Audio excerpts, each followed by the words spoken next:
Hola amigos, hoy quería contestar esta pregunta sobre la rivalidad entre reptiles y mamíferos. Pero antes que nada, muchísimas gracias Eduardo por tu colaboración al canal que me ayuda a traerles esta respuesta rápida.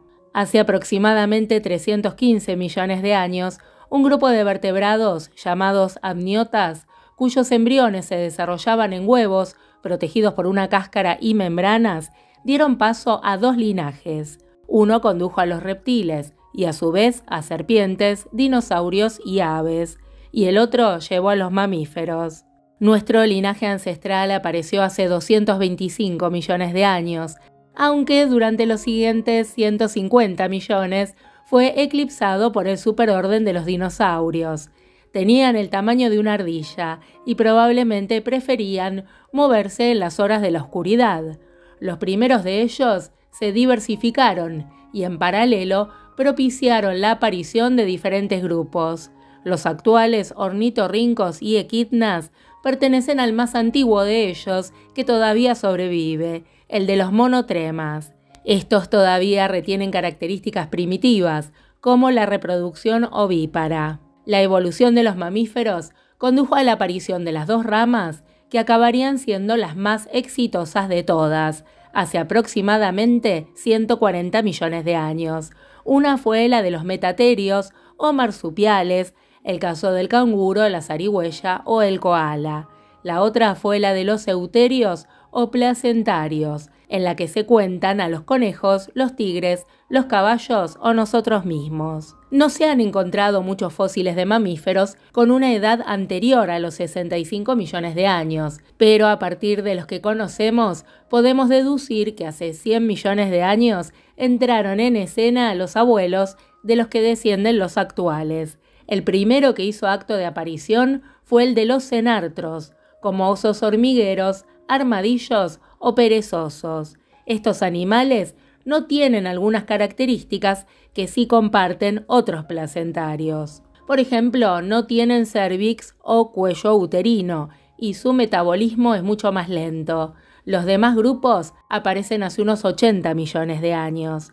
Lo que está claro es que el statu quo ecológico experimentó un significativo cambio hace unos 65 millones. Una roca de 12 kilómetros de diámetro se precipitó contra la Tierra e impactó en el océano en las proximidades de lo que hoy es la península de Yucatán en México, liberando una energía similar a la de 1.000 millones de bombas atómicas.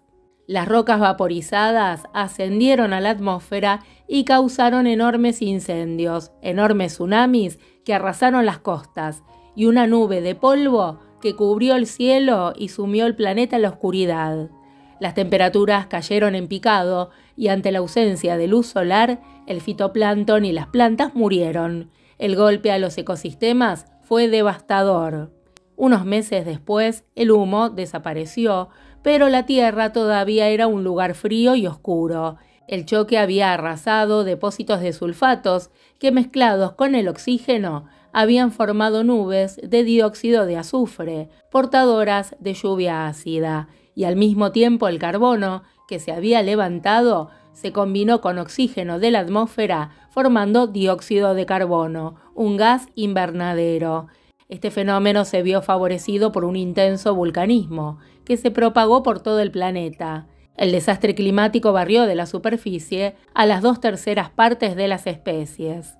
El impacto de un meteorito en Yucatán representó el cambio de una era. Cuando todo volvió a la normalidad, el Cretácico había terminado, y con él se fueron los gigantes, que habían dominado las tierras emergidas en aquel periodo. Los reptiles voladores y la mayoría de los marinos, así como también los amonites, también se esfumaron. Tuvieron que pasar unos cuantos miles de años para que el plancton de los océanos y las plantas en tierra se volvieran a expandir. Entre las ruinas de este mundo perdido también encontramos animales sobrevivientes. Entre los dinosaurios solo perduraron las aves, pero también tuvieron suerte los cocodrilos, las serpientes y los mamíferos. De estos últimos apenas habían sobrevivido un 10%. Los gases de efecto invernadero contribuyeron a un calentamiento que con el tiempo alcanzaría unas temperaturas prácticamente 15 grados por arriba de la media actual, Un clima cálido se extendió hasta los polos y las selvas y bosques cubrieron la mayor parte de los continentes. Y como ha ocurrido cada vez que pasó una extinción masiva, la vida tomó aire y comenzó una nueva carrera evolutiva, en la que el premio era ocupar la posición de dominio en los nuevos ecosistemas. Gracias a determinados estudios genéticos con los que es posible calcular cuándo se van separando las distintas especies de un tronco común, sabemos que el ancestro de los mamíferos modernos, que apareció en el Cretácico, no empezó a evolucionar con rapidez hasta que hubieron transcurrido 10 millones de años luego de que se extinguieran los dinosaurios. Al principio eran pequeños, pero con el paso del tiempo acabarían desarrollándose los 20 órdenes que hoy conocemos, además de otros muchos que se extinguieron, dando origen a variadas formas y tamaños. Los mamíferos han podido dominar el mundo desde entonces, pero también han tenido que afrontar serios problemas ambientales. El clima cálido que siguió a la desaparición de los grandes dinosaurios comenzó a cambiar hace unos 50 millones de años. Las temperaturas bajaron notablemente y lo hicieron como consecuencia de la deriva continental. Por entonces, las placas India y Euroasiática colisionaron y levantaron el Himalaya, lo que conllevó a una reducción en los niveles de dióxido de carbono presente en la atmósfera. El choque tectónico también lanzó hacia arriba, a unos 5 kilómetros sobre el nivel del mar, a la meseta tibetana, y este hecho cambió la circulación atmosférica e hizo que apareciera un nuevo fenómeno, los monzones. La Antártida también jugó un importante papel en este sentido. Durante el Cretácico se encontraba más al norte del lugar que ocupa en la actualidad y estaba unida a Australia. Los dinosaurios caminaban a sus anchas por ambas masas de tierra, que estaban cubiertas por bosques. Pero poco a poco se fueron alejando, y cuando la Antártida llegó al Polo Sur, los hielos se instalaron sobre ella, para nunca más marcharse. Es más, comenzaron a reflejar la luz solar, lo que a su vez contribuyó con el enfriamiento de la atmósfera. A medida que los inviernos eran más fríos, los bosques tropicales de Norteamérica comenzaron a desaparecer. Los niveles de dióxido de carbono seguían en caída, provocando la aparición de nuevas variedades de plantas, capaces de absorber aquel escaso gas de una manera más eficiente, entre ellas la hierba, que formó las primeras praderas. La hierba contiene mucha celulosa, lo que hace que sea más complicada de comer que los frutos silvestres a los que estaban acostumbrados los animales. No obstante, algunos mamíferos, como los antepasados de los caballos, consiguieron poder comer hierba porque desarrollaron una modificación en su dentadura.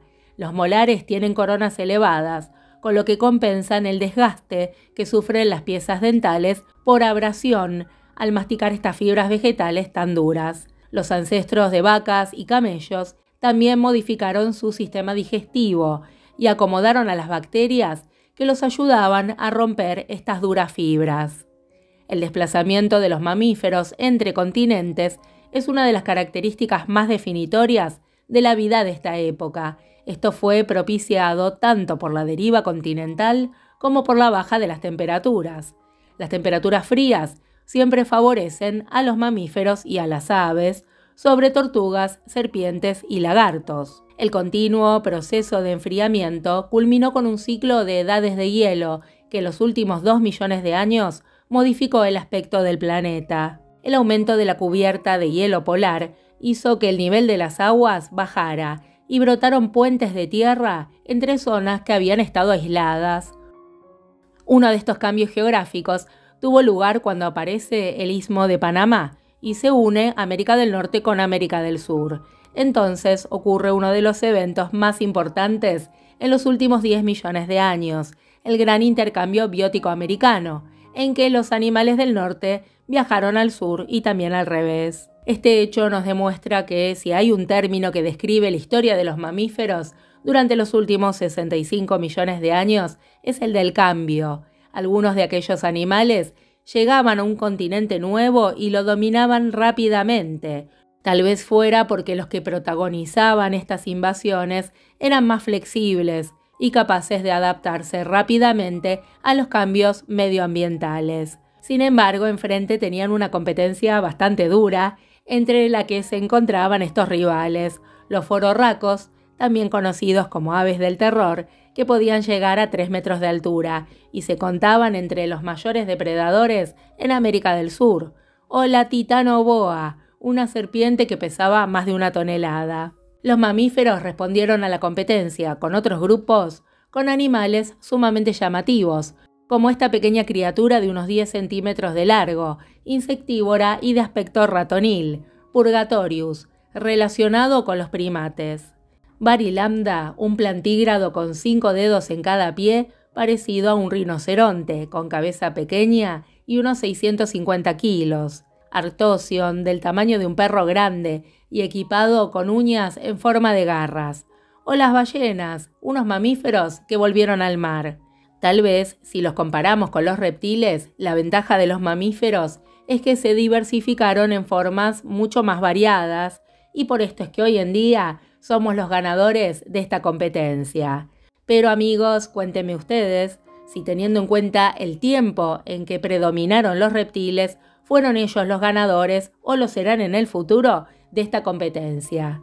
Bueno amigos, espero que les haya gustado el tema de hoy y los espero de nuevo otro día. Un fuerte abrazo para todos ustedes.